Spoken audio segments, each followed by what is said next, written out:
Hi viewers, welcome to our channel. ప్రస్తుతం మనతో పాటు దాము బాలాజీ గారు సీనియర్ జర్నలిస్ట్ ఉన్నారు. వారితో ఒకసారి మాట్లాడదాం.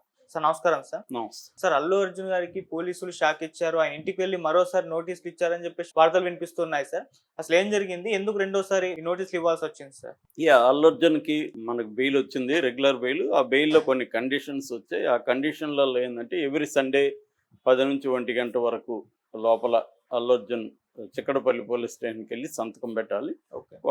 అది కాకుండా వాళ్ళు పోలీసులు ఎప్పుడైనా అడిగితే కూడా విచారణకు హాజరవ్వాలి.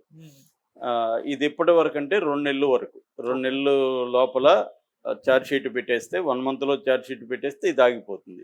అంటే ఛార్జ్ షీట్ పెట్టడమా లేకపోతే 2 నెలల టైమా, విచ్ ఎవర్ ఈజ్ అర్లియర్ అన్నది కోర్టు ఇచ్చింది. అందుకని ఈరోజు అల్లు అర్జున్ సండే కాబట్టి కాసేపట్లో బయలుదేరిపోతున్నాడని చెప్తున్నారు. అందుకనే చిక్కడపల్లి ఏరియా అంతా కూడా పోలీసులు మోహరించారు సెక్యూరిటీ కోసం. అల్లు అర్జున్ వెళ్ళే అవకాశం ఉంది. అయితే ఈ కాంటెక్స్లో ఒక న్యూస్ బయటకు వచ్చింది. అదేంటంటే అల్లు అర్జున్కి రామ్గోపాల్పేట పోలీస్ స్టేషన్ నుంచి కొంతమంది వెళ్ళి వాళ్ళ మేనేజర్, అల్లు అర్జున్ మేనేజర్ మూర్తికి నోటీసులు అందజేసి వచ్చారు అనేది వార్త వచ్చింది. ఇది ఎందుకు నోటీసులు? ఇప్పుడు వరకు జరుగుతుండేది చిక్కడపల్లి పోలీసు. ఎందుకంటే సంధ్య థియేటర్ ఉన్న పరిధి చిక్కడపల్లి పోలీస్ స్టేషన్ పరిధి కాబట్టి వాళ్ళు ఈ కేసులో ఇన్వాల్వ్ అయినారు. కానీ రామ్గోపాల్పేట పోలీస్ స్టేషన్లో ఎందుకు వచ్చారు, అక్కడి నుంచి ఎందుకు వచ్చారు అంటే ఒక వార్త ఏమేమి వినిపిస్తుందంటే అల్లు అర్జున్ శ్రీతేజను పరామర్శించాలనే ప్లాన్లో ఉన్నట్టుగా వార్తలు వచ్చాయి. శ్రీతేజ్ ఎక్కడ ఉన్నాడు? కిమ్స్ హాస్పిటల్లో ఉన్నాడు. కిమ్స్ హాస్పిటల్ వచ్చి సికింద్రాబాద్లో ఉంది. అది రామ్గోపాల్పేట పోలీస్ స్టేషన్ పరిధిలో ఉంది కాబట్టి ఇక్కడికి మీరు రావద్దండి అని నోటీసులు ఇచ్చారు. ఇక్కడికి వస్తే మళ్ళీ సేమ్ జరగచ్చు, మేము ప్రొటెక్షన్ ఇవ్వలేము, బందోబస్తు మేము ఇవ్వలేము అనేది చేశారు. అంటే గతంలో ఏమైందంటే ఇప్పుడు అల్లు అర్జున్ బెయిల్ విషయంలో కూడా హైకోర్టులో మన నిరంజన్ రెడ్డి అడ్వకేట్ ఆర్గ్యుమెంట్ ఏంటంటే అల్లు అర్జున్ రావద్దని ఎవరు చెప్పలేదు అక్కడికి. అట్లాగే అల్లు అర్జున్ కూడా ప్రెస్ మీట్లో కూడా చెప్పాడు, నన్ను రావద్దని ఎవరు చెప్పలేదు, రావద్దని చెప్పుంటే నన్ను పోలీసులు అడ్డుకోవాలి కదా, వాళ్లే ఆహ్వానించి నన్ను లోపలికి తీసుకెళ్లారు పోలీసులు అనేది చెప్పారు అతను. విజువల్స్ కూడా ఉన్నాయి. అతన్ని అల్లు అర్జున్ తీసుకెళ్ళాడు. అల్లు అర్జున్ టాప్ బాల్కనీలోకి వెళ్తే వాళ్ళు కూడా బాల్కనీలోకి వెళ్ళారు. అంటే ఆయన ఏ దశలో కూడా పోలీసులు అడ్డుకోలేదు. నిజంగా ఆయనకి పర్మిషన్ లేదనేది కానీ నిజమైతే ఆయన ఎందుకు అడ్డుకోలేదన్న దానికి కోర్టులో ప్రాసిక్యూషన్ కూడా ఆన్సర్ ఇవ్వలేకపోయింది. కాబట్టి అల్లు అర్జున్ రావద్దని చెప్పలేదు అనేది మేజర్ పాయింట్ అక్కడ. కానీ బయట అయితే మాత్రం పోలీసులు నోటీస్ కూడా రిలీజ్ చేశారు. అంటే ఆ లెటర్ రిలీజ్ చేశారు. ఆ లెటర్లో మేము బందోబస్తు ఇవ్వలేము, అల్లు అర్జున్ రావద్దని చెప్పండి అని థియేటర్కి ఇచ్చినట్టుగా వాళ్ళు రిలీజ్ చేశారు. థియేటర్ వాళ్ళేమో అది మాకు అందలేదని వీళ్ళు చెప్తున్నారు. సో ఈ కాంటెక్స్లో ఏంటంటే ఒకవేళ అందినా థియేటర్ వాళ్ళు చెప్పకపోతే అల్లు అర్జున్కి సంబంధం లేదు. అల్లు అర్జున్కి ఎవరు చెప్పలేదు కాబట్టి అల్లు అర్జున్ వెళ్ళాడు. నిజంగా పోలీసులు అల్లు అర్జున్ రావద్దని చెప్పడమే నిజం అయితే అక్కడ ఎందుకు మరి ఆయన్ని ముందే అడ్డుకోలేదు? ఆయన నిజానికి అదేంటి అక్కడ ముషీరాబాద్లోనే ఆగాడు, మెట్రో స్టేషన్ దగ్గర ఆగి పైకి లేపి ఇచ్చేస్తున్నాడు. అక్కడ కూడా పోలీసులు ఉన్నారు. వాళ్ళకి అర్థమైపోతుంది కదా ఈయన అక్కడికి వెళ్తున్నాడని. అక్కడే ఆయన అడ్డుకొని ఉంటే అటే వెనక్కి వెళ్ళిపోయాడు. సో క్లియర్గా ఏంటంటే అల్లు అర్జున్ రావడాన్ని ఎవరు వ్యతిరేకించలేదన్న విషయం మామూలుగా అయితే అర్థమవుతుంది. సో అందుకని నిన్న కూడా రెగ్యులర్ బెయిల్ రావడానికి కూడా కారణం ఏంటంటే అల్లు అర్జున్ వాళ్ళు కేసు పెట్టిందే A11గా పెట్టారు. అంటే అల్లు అర్జున్ ప్రధానమైన ముద్దాయి అయితే చనిపోయిన దాంట్లో A1గా పెట్టేవాళ్ళు. సో A11గా పెట్టారంటే నా అర్థం ఆయనకు ముందు A10 ఉన్నారు ముద్దాయిలు. వాళ్ళు ప్రధానమైన వాళ్ళు. అంటే థియేటర్ యాజమాన్యం, థియేటర్ మేనేజ్మెంటు, దాని ఏమంటారు ఎక్కడైతే చనిపోయిందో దానికి సంబంధించిన మేనేజరు, ఫ్లోర్ మేనేజర్ అంటారు. ఇటువంటి floor manager, total general manager, యాజమాన్యంలో 8 మంది ఉన్నారు. వాళ్ళ మీద పెట్టారు ఫస్ట్ 10. ఆ తర్వాత అల్లు అర్జున్కి ఇన్ఫార్మ్ చేయలేదు. అల్లు అర్జున్ ఆ అమ్మాయి చనిపోయినప్పుడు అల్లు అర్జున్కి చెప్పి చేయలేదు, పోలీసులను అడ్డుకున్నారని చెప్పి అల్లు అర్జున్ పర్సనల్ స్టాఫ్ అంటే మేనేజర్ కావచ్చు, సెక్యూరిటీ హెడ్ కావచ్చు, వాళ్ళని ఇన్వాల్వ్ చేసి కేసులో.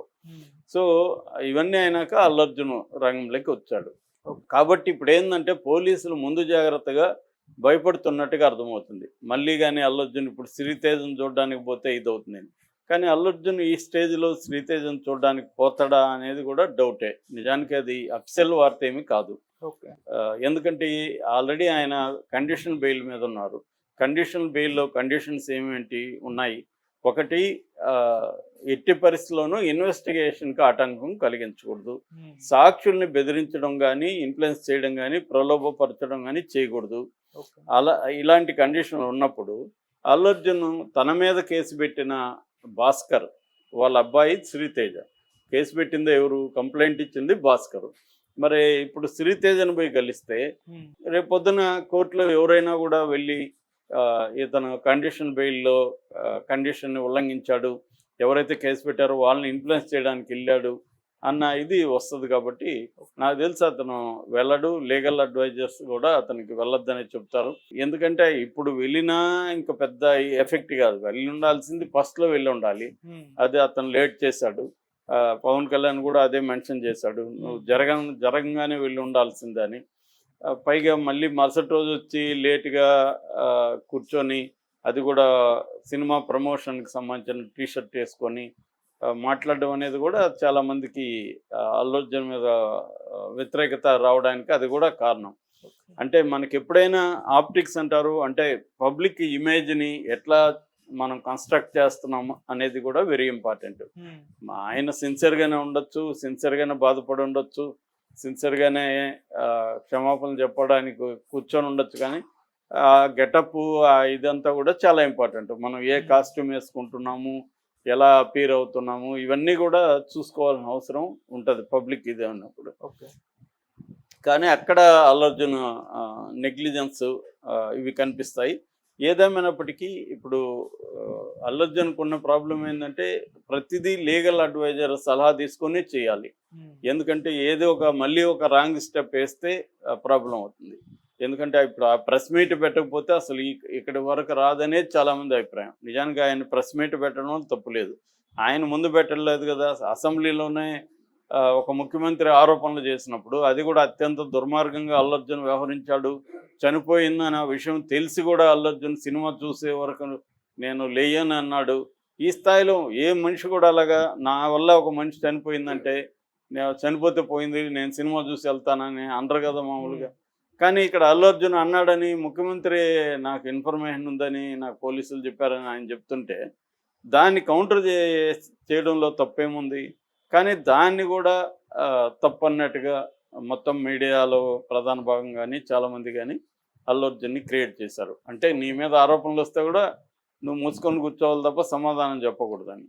సో ఎందుకంటే ఒక్కోసారి సెన్సిటివ్గా ఉన్నప్పుడు మనం ఏం చేసినా తప్పుగా కనబడుతుంది. మాట్లాడితే తప్పు, మాట్లాడకపోయినా తప్పు. అతను చూడు మాట్లాడలేదు, ఎంత అహంకారం చూడు అంటారు. మాట్లాడితేమో అతను మాట్లాడాడు చూడు ఎంత అహంకారం అంటారు. కాబట్టి అలాంటి ఒక సిచ్యువేషన్ ఇప్పుడు అల్లు అర్జున్కి ఇంకా కూడా ఉంది. కొంతవరకు సెటిల్ అయింది అనేది అయితే బయటకైతే వార్త వస్తుంది. అల్లు అర్జున్ విషయాన్ని దిల్ రాజు తీసుకెళ్ళి సెటిల్ చేశాడని. ఏదేమైనప్పటికీ ఇది సెన్సిటివ్ విషయం కాబట్టి శ్రీతేజను పరామర్శించాలని అతనికి ఉండొచ్చు. కానీ ఇప్పుడు పరామర్శిస్తే మళ్ళీ కేసుకు సంబంధించి ఇబ్బంది. అందుకని పోలీసులు కూడా ఏంటంటే జాగ్రత్తగా ఉన్నారు ఈ కేసులో. ఇక మీదట ఎవరన్నా వస్తానంటే వాళ్ళకే నోటీసులు డైరెక్ట్గా ఇవ్వాలి, రావద్దని. మామూలుగా అయితే హాస్పిటల్కి ఇచ్చేవాళ్ళు, హాస్పిటల్లో మీరు రావద్దని చెప్పండి అని. అట్లా కాకుండా వాళ్ళే వచ్చి ఇప్పుడు అల్లు అర్జున్ ఇంటికి ఇచ్చిపోయారంటే అర్థమైందంటే ఈ సంఘటన దృష్ట్యా పోలీసులు కూడా అలర్ట్ అయ్యారు. వాళ్ళు కూడా జాగ్రత్తలు తీసుకోవాలని అనుకుంటున్నారని మనకు అర్థమవుతుంది. Okay sir, thank you so much.